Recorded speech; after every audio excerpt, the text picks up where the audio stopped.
এয়ারপোর্টের মতো একটা রেস্ট্রিক্টেড এরিয়াতে যেখানে খুবই লিমিটেড মানুষের চলাফেরা, সেখানে একটা নাটক সাজানো হয়েছে। তিনি তার বক্তব্য স্পষ্ট করেছেন যে আমার ব্যবসায়ের জন্য আমি আসা যাওয়া করি, ব্যাংক বন্ধ, আমাকে কিছু লেনদেন করতে হয়, এই জন্য তার সাথে কিছু নগদ টাকা ছিল, যেটি খুবই স্বাভাবিক একজন মানুষ ব্যবসা করতে পারেন। জামাত ইসলামীর নেতৃবৃন্দকে, জামাত ইসলামীকে বিতর্কিত করার জন্য এই ধরনের অপপ্রয়াস অতীতে হয়েছে, যে একদল লোক রাজনৈতিকভাবে জামাত ইসলামীকে মোকাবেলা করতে ব্যর্থ হয়। জনতার এই যে বিপুল প্রত্যাশা, বিপুল যে আলহামদুলিল্লাহ আগ্রহ আমাদের দিকে, এই জন্য একের পর এক এই সমস্ত ঘটনাগুলো তারা ঘটাচ্ছেন গিয়ে।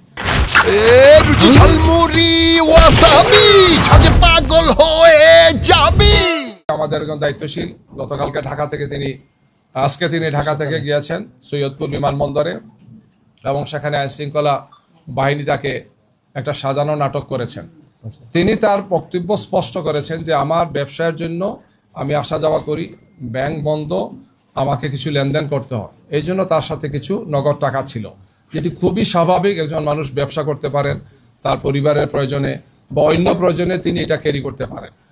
এয়ারপোর্টের মতো একটা রেস্ট্রিক্টেড এরিয়াতে যেখানে খুবই লিমিটেড মানুষের চলাফেরা, সেখানে একটা নাটক সাজানো হয়েছে যে তিনি এই টাকা নিয়ে যাচ্ছেন এবং এটার বিভিন্ন অর্থ করার জন্য বিভিন্ন ধরনের বলা হচ্ছে নিউজ করা হচ্ছে।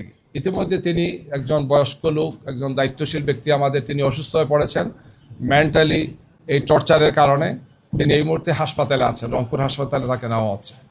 আমরা খুবই দৃঢ়তার সাথে বলতে চাই, বাংলাদেশ জামাত ইসলামী তার নীতি নির্ধারণ, তার কর্মপন্থা, তার কর্মসূচি এবং তার সাংগঠনিক কার্যক্রম পরিচালনা সব সময় স্বচ্ছতা এবং জবাবদিহিতার সাথে আমরা ভূমিকা পালন করে থাকি। জামাত ইসলামীর নেতৃবৃন্দকে, জামাত ইসলামীকে বিতর্কিত করার জন্য এই ধরনের অপপ্রয়াস অতীতে হয়েছে।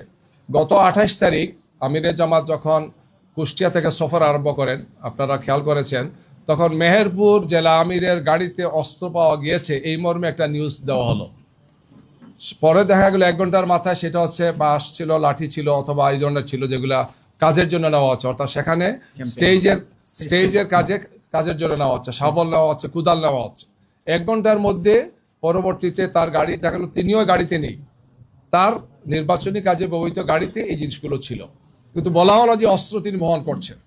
এই ধরনের উদ্দেশ্য প্রণোদিতভাবে কিছু নিউজ তৈরি করে কিছু লোক আইন শৃঙ্খলা বাহিনীর একটা অংশের যোগসাজশে আমাদের ভাবমর্যাদাকে নষ্ট করার জন্য চেষ্টা করা হচ্ছে। অথচ 1 ঘন্টার মধ্যে তাকে ছেড়ে দেওয়া হচ্ছে, তাকে বলতে তার গাড়িতে যারা ছিলেন, এবং বলা হচ্ছে যেগুলো কিছুই ছিল না, এবং সেটাই আসলে বাস্তব ছিল।